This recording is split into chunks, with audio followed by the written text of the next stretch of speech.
Good morning, everybody, and welcome back to the Unitarian Congregation of Men in Uxbridge. My name is Matthew Marion, and I'm going to be starting off today with a consolation by conscience. Thank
you.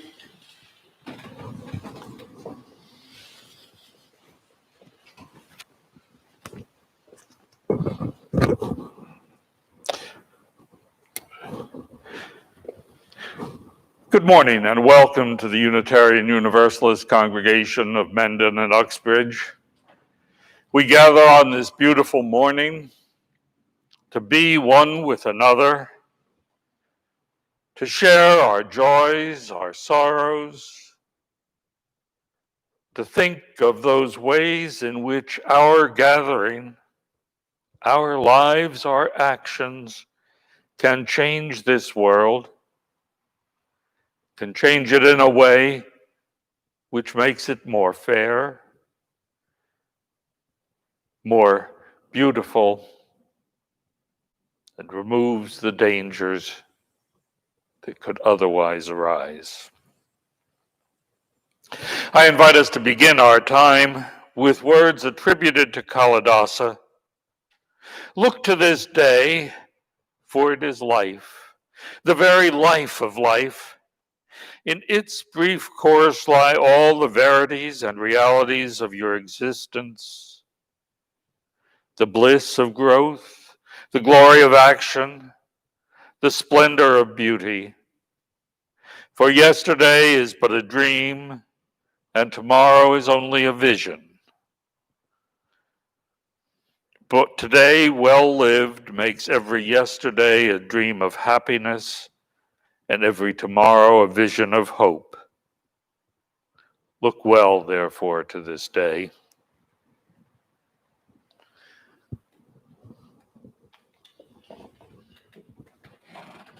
Be St. Thomas.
We do have several announcements which I should have made earlier, but I will make now. The first thing is that there will be a board meeting following the service, and it will be a Zoom meeting. The second is that Leslie Cape is planning an autumn equinox celebration on Sunday, September 20th, between 1 and 3 p.m. at the West Hill Dam in Uxbridge. Feel free to attend and bring lawn chairs, picnic, or snacks, etc. It is our custom as we gather to kindle a flame in our midst, a flame long the symbol of the presence of the holy, a flame the symbol of wisdom and of knowledge, a flame that burns in a chalice, a shared cup. For each week we gather, we kindle a flame to remind us of our history, of what we are called to be and to do. I invite us now to speak the words of our affirmation, if you know it. Love is the spirit of this church, and service its law. This is our great covenant, to dwell together in peace, to seek the truth in love, and to help one another. At this point in our service, we would ordinarily invite you to come forward, sharing a joy, a sorrow, the milestone, and light a candle. Since we are not meeting as a group today, we invite you to submit joys and sorrows via the chat or email, and towards the end of the service, we will share those joys and sorrows and light candles.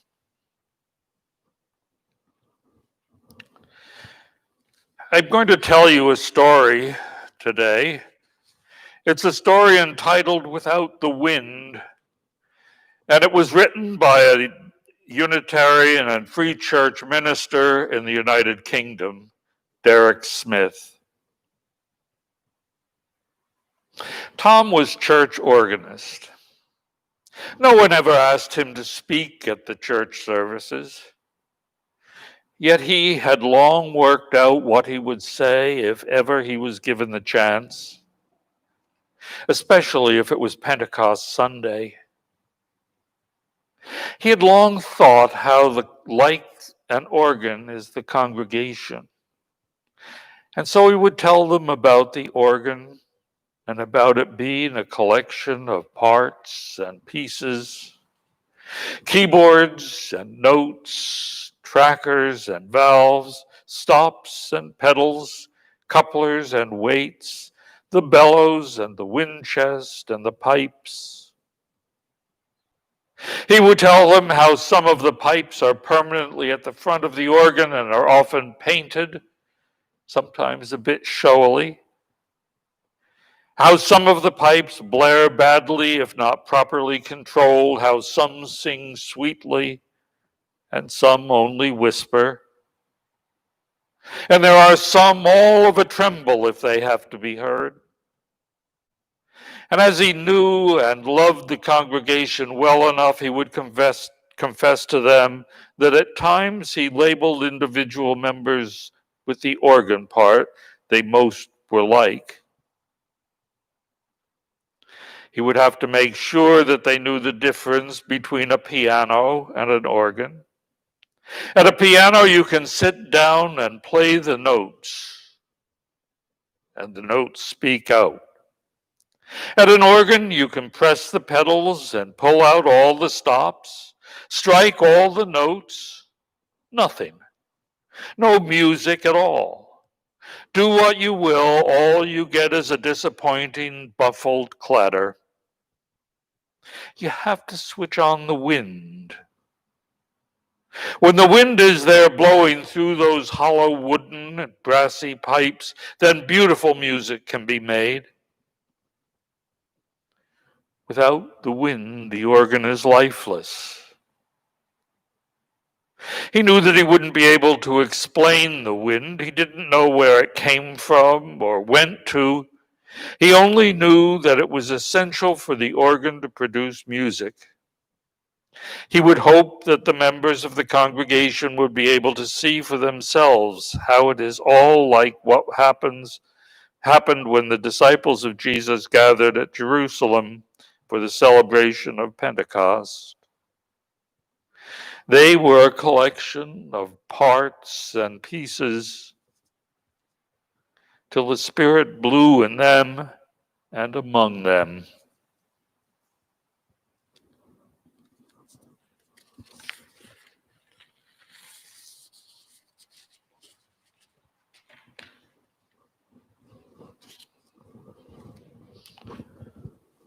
This will be Skylark by Johnny Burton.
And now may we pause for a moment in silence, holding in our hearts and minds the beauty of this day.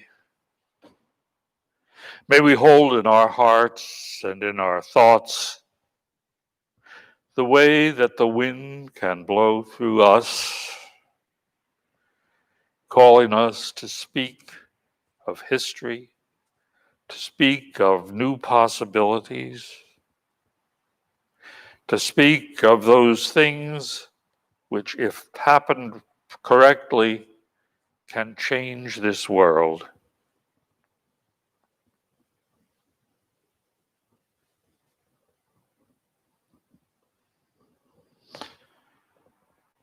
Amen.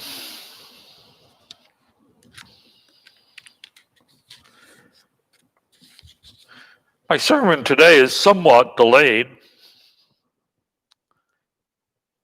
I was called to consider it and to write it by the death of National Representative John Robert Lewis,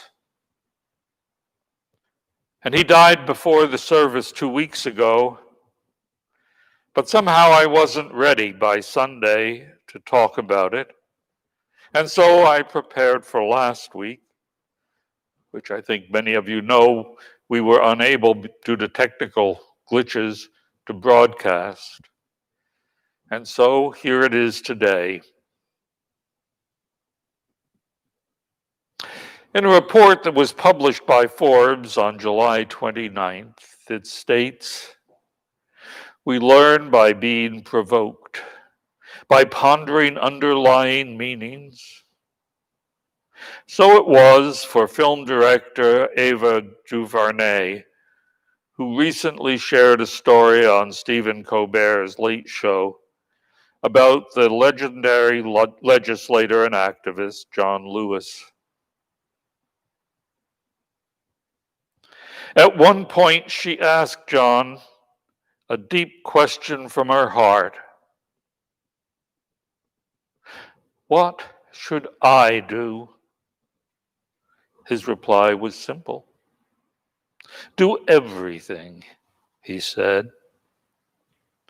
Ava's been pondering those 2 words ever since. With these 2 words, John Lewis had left us a profound antidote to pessimism and discouragement.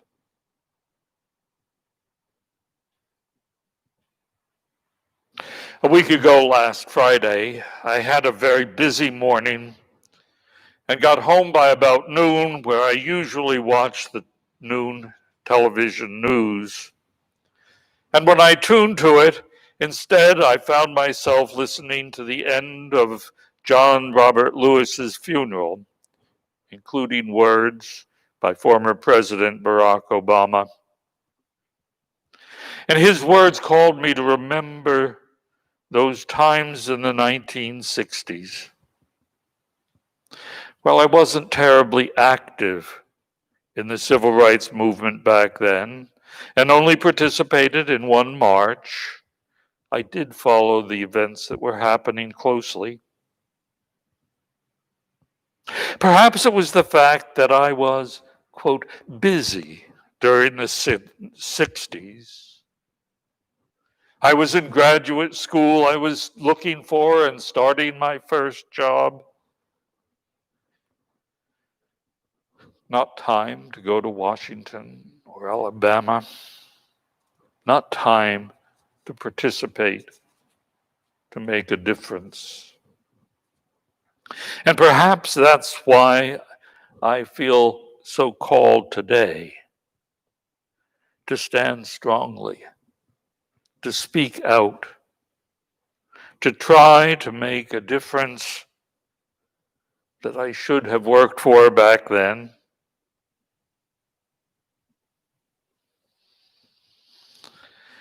I stand strongly in favor of a Black Lives Matter sign while holding major concerns about the goals and tactics of the Black Lives Matter organization. I strongly support freedom of speech, but I'm outraged when someone like Kevin Wheeler could stand, make up a story about being refused service in a restaurant, boycott of that restaurant following the talk that he made here, damaged the business seriously, and caused a number of individuals, some of whom were so traumatized that they left their jobs. His words particularly upset me because they were made in a statement during an event at our church. Well, he was not a part of our rededication of our banner sign. We partnered with several groups that were doing a march that ended at our church, and he was part of their program. Our church should be a symbol of the values we so deeply hold. And if we're going to be on television, it should speak those values, not use lies to inflame anger and hatred.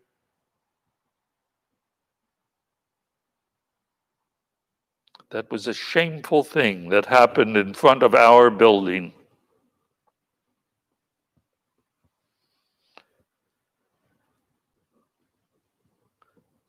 But let's talk a little bit about John Lewis.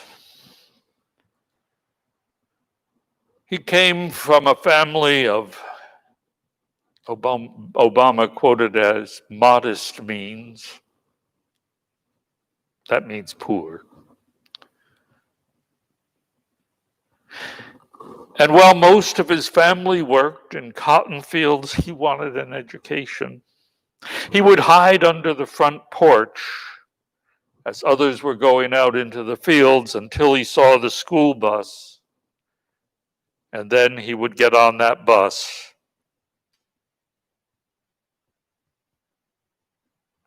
His mother supported him. And when he talked excitedly about the things that he had learned, she encouraged him to continue and to get those ideas inside his head. Because once inside his head, they could never be taken away. And then he heard a sermon by the Dr.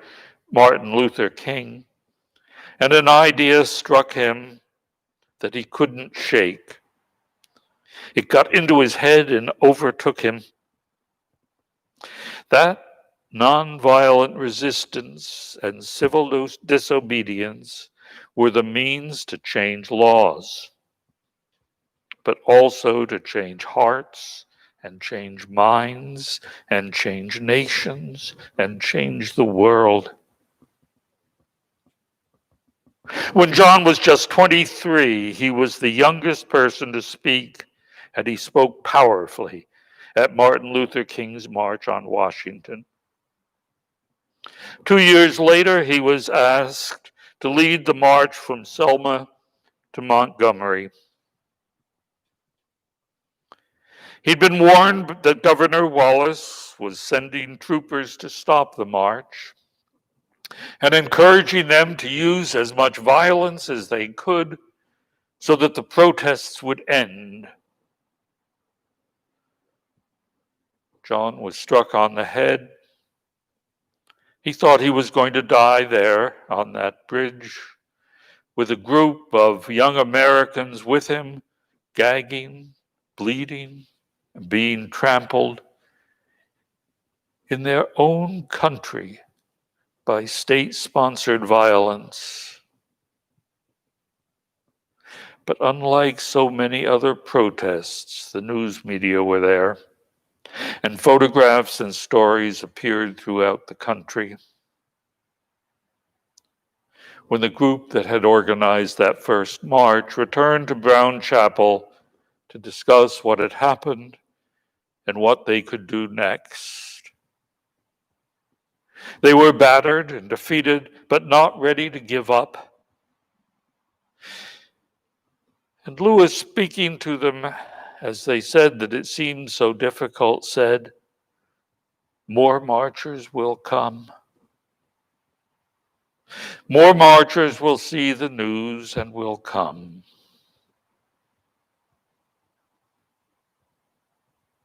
Of course, he was right. The next march included many who had not been there for the first one. And among those others were 3 Unitarian Universalist ministers, Jim Reeb, Clarke Olson, and Orloff Miller. They got there a day early and worked preparing for the march. And at the end of the day, tired and hungry, they went out to find a place for dinner. And while all 3 were white, they would not eat in a restaurant that did not serve blacks. They found a restaurant and had their meal. And as they left, they were overtaken by a group of white segregationists who beat and injured all 3. Jim, however, received serious wounds, and after brain surgery, after 2 days, he died. The segregationists were apprehended and charged with murder.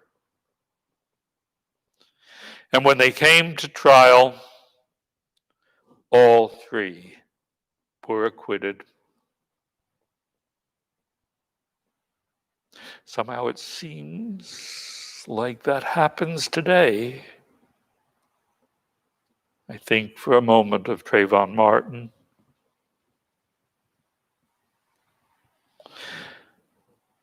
Perhaps now, perhaps this year, we can do something to end that injustice. And so the march went on the next day. And this time the troopers parted and the marchers reached Montgomery, and their words reached the White House. And Lyndon Johnson, a Southerner himself, said, "We shall overcome," and introduced the Voting Rights Act to Congress, where it was quickly passed and signed into law. And I've got to tell you that it wasn't passed by the Democrats. It was passed by both Democrats and Republicans, because at that time, Congress could still pass a bill not based solely on how much it would help their party, but on how much it would help the country.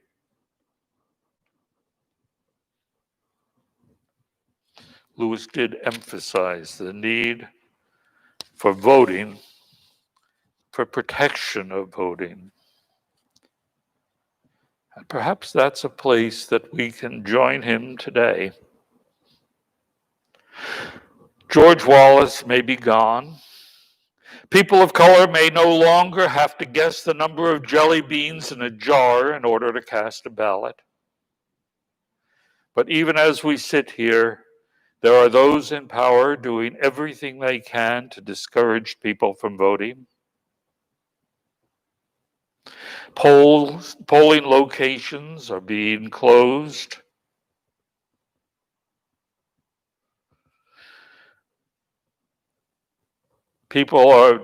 Minorities are being targeted. Students and minorities are charged with restrictive ID laws.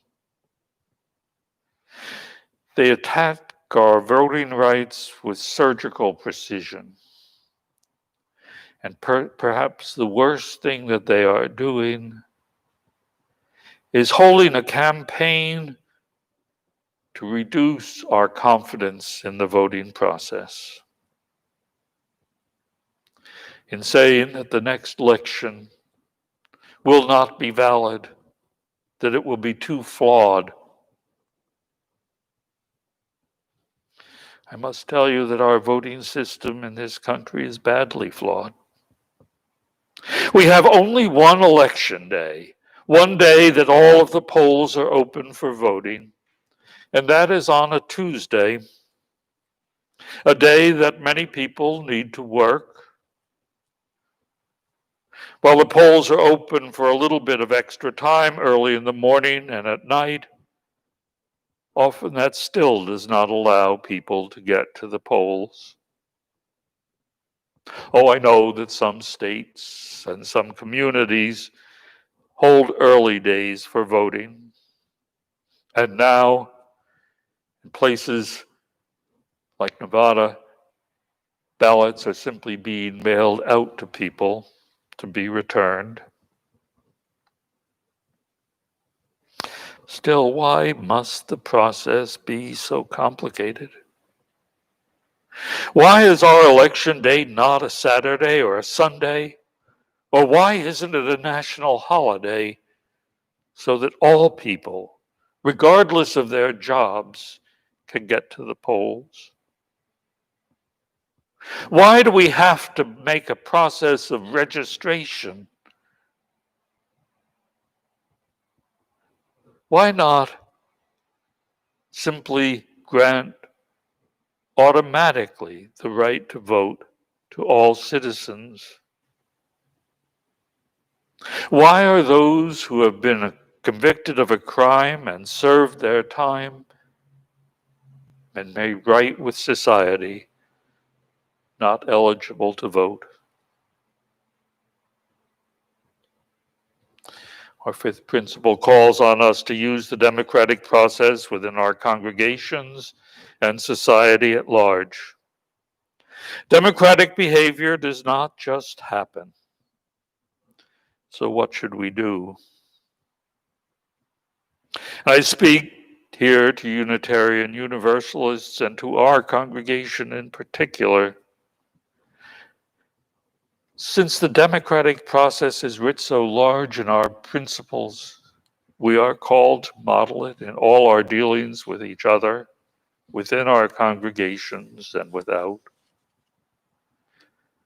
Still, what does this have to do with our congregation? Now, in this time of our country's division, our fifth principle still calls on us to use the democratic process within our congregation and society at large. Democratic behavior doesn't just happen. Voting is almost certainly the most important element of democracy. And so working to make sure that all citizens have the right and ability to vote is one of the most important things that we can do to provide support for the democratic process. But before we begin focusing on the act of voting, I want to talk particularly to this congregation for just a moment. In the 1960s, there was a lot of racial unrest, and something had to happen. It could have been a very bloody war between blacks and whites. It could have. But then there was the Reverend Dr. Martin Luther King, and his work was transformative.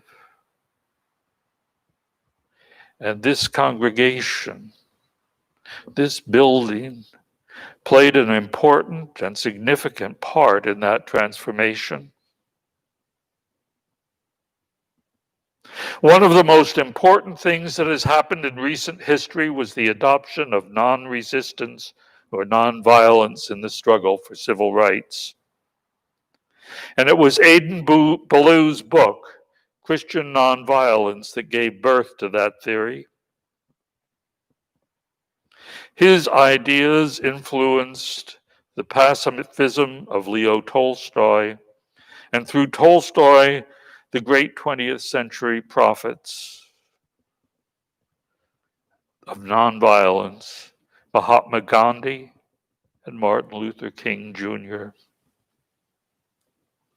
And so as I stand here today, next to this portrait that I usually have to look across the room to see,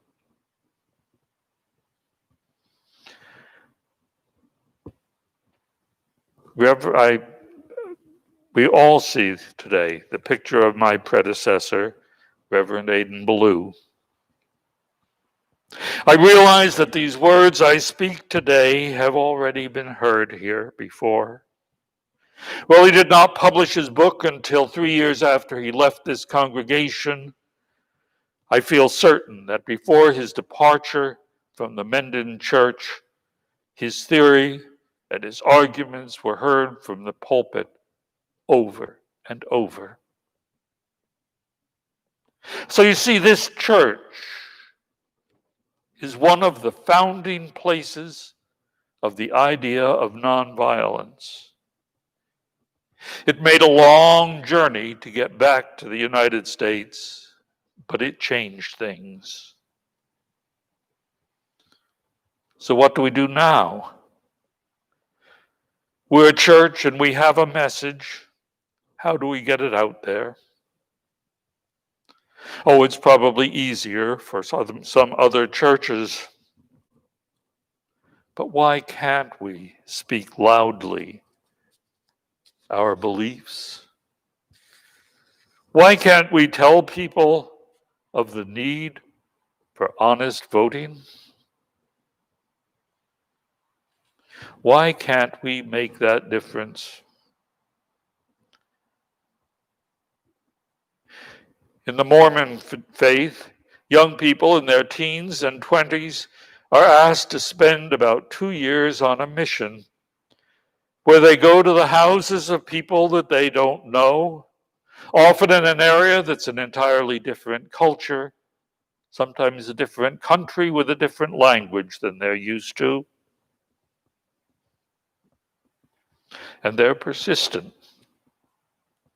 I can tell you that for sure, because about 40 years ago, 2 well-dressed young men came and knocked on my door and asked if they could come in. And I said yes, and they began telling me the lesson that they had for the first day.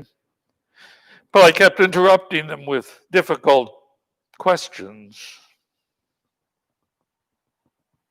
Now, if I had been one of those 2 young men, within 5 minutes, I would have run screaming from the door to my house. But for more than 3 months, they came back every week, and every week we talked about the things that would be difficult for them, not the things that would convince me. And among Jehovah's Witnesses, I have had a friend, Frank, and he was as non-religious a person as I've ever come across. And a Jehovah's Witness came to speak to him one day. And they talked for a few minutes, and I'm sure Frank told him he was wasting his time. But he came back the next week, and the week after that. And for more than 15 years, at least once a month, he stopped in and talked to Frank. How many of us would go to a strange place and cold call people that we had no idea what they believed, who they were? How many of us would visit for 15 years a person with whom we had strong disagreement? We might take something from them. Do you remember what Representative John Lewis told Ava? Do everything. Do you and I have the patience and commitment to stay with people who disagree with us? To get the message out? With voting rights so badly weakened by the Supreme Court in 2013, and with continued attacks on democratic freedoms, do you have the will to continue to fight? We need to make voting easier by making sure every American is automatically registered to vote, including former inmates who've earned their second chance. We've got to add more polling places and expand early voting and make Election Day a national holiday, so that if someday someone who is working in a factory or a single mom who has a job and can't get time off, can still cast their ballots. But President Obama, in his eulogy, warned us, even if we do all this, even if every bogus voter suspension law is struck off the books today, we've got to be honest with ourselves. that too many of us choose not to exercise the franchise, that too many of our citizens believe their vote won't make a difference, or they buy into the cynicism that, by the way, is central to the strategy of voter suppression to make you discouraged, to make you stop believing in your own power. So let's remember what John Lewis said. If you don't do everything you can to change things, then they will remain the same. You can only pass this way once. You have to give it all you have.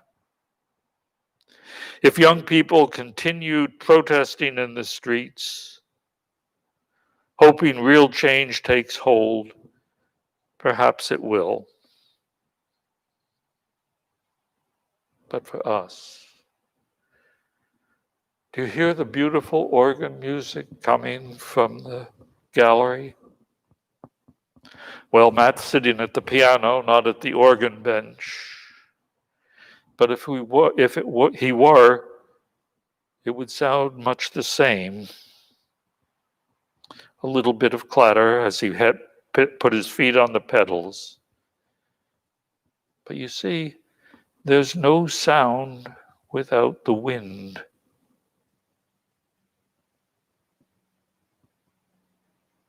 Is the wind going to blow through you and through me, making our messages heard, making our values clear and apparent to all? Like John Lewis, we have to give it all we have. By the thousands, faceless, anonymous, restless young people, black and white, who have taken our whole nation back to those great wells of democracy which were dug so deep by the founding fathers in the formation of the Constitution and the Declaration of Independence. Dr. King said that in 1960, and it was reborn in spring of this year. May it continue through the summer and fall, and may it come to fruition in November. May this year be the highest percentage of voters turning out at the polls. May this year be a year that all people are able to be heard. May this year make a change that will really make a difference in our democracy.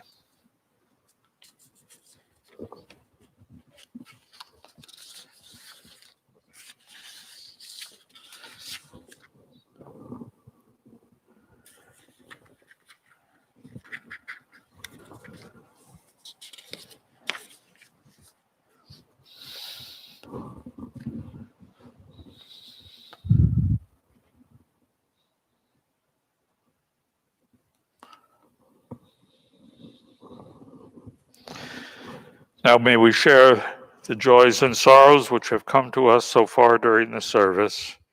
From Erica, I'd like to light a candle for my cousin,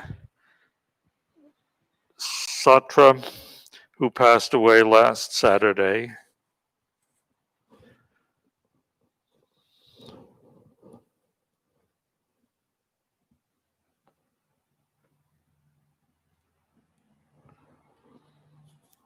And a candle of hope that the COVID crisis will help create a more just society, a greener economy, a less materialistic culture, and a greater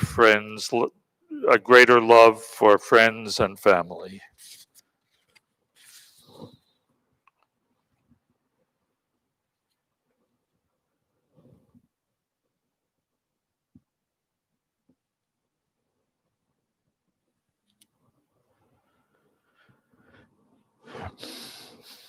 my mentor and one of my first ministers, the Reverend J. Deacon, passed away a few weeks ago. I just heard about it this week. He was a great person who influenced me, and I value the life that we shared.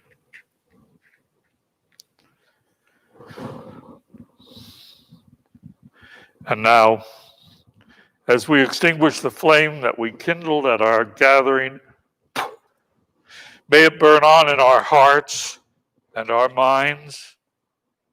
May it call us to remember our principles. May it call us to do that which we can and must do. May it call us to remember that we are called to do everything that we can. That it is only by our efforts and the efforts of others that this world can be the place that it has the potential to be. Amen. Thank you so much, Ralph. I'm going to be ending off today with a piece by Robert Schumann, the 19th century composer. This is going to be an arabesque written in 1839. The reason why I play Schumann's works is because after all this time, he's probably one of the best representatives of the common people. Back then, when he was writing music, his works were meant to unify the left, the right, the up, and the down. So this work I'm going to be bringing today is meant to try to bring a reflection, try to restill convictions, and to question our doubts. Robert Schumann's Arabesque.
Thank you.